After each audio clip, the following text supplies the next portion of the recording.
ಮಸೀದಿಯಲ್ಲಿ ನಮಾಜ್ ಮಾಡುವ ಮುಸ್ಲಿಮರು, ಮಸೀದಿ ಆವರಣದಲ್ಲಿ ಮಕ್ಕಳೊಂದಿಗೆ ನಿಲ್ಲುವ ಮುಸ್ಲಿಮೇತರರು. ಬೆಂಗಳೂರಿನ ಹಲವು ಮಸೀದಿಗಳಲ್ಲಿ ಕಂಡುಬರುವ ಈ ಸೌಹಾರ್ದ ಪರಂಪರೆಯ ಹೆಗ್ಗುರುತು ಕಾಟನ್ಪೇಟೆಯಲ್ಲಿರುವ ತವಕ್ಕಲ್ ಮಸ್ತಾನ್ ದರ್ಗಾ.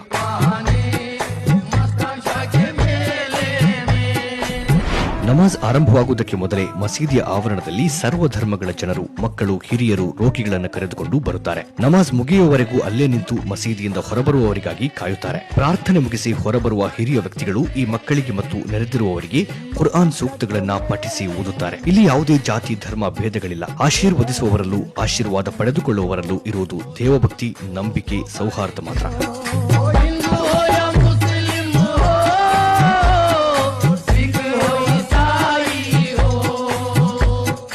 ನಾವು ಹುಟ್ಟಗಿಂದ ಬರ್ತೀವಿ.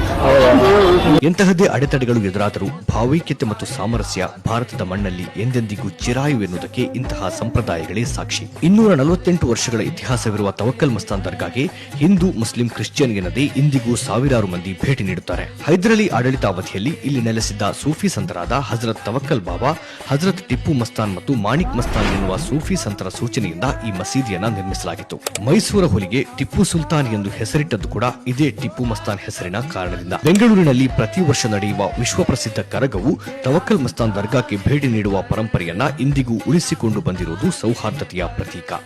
ಆಯ್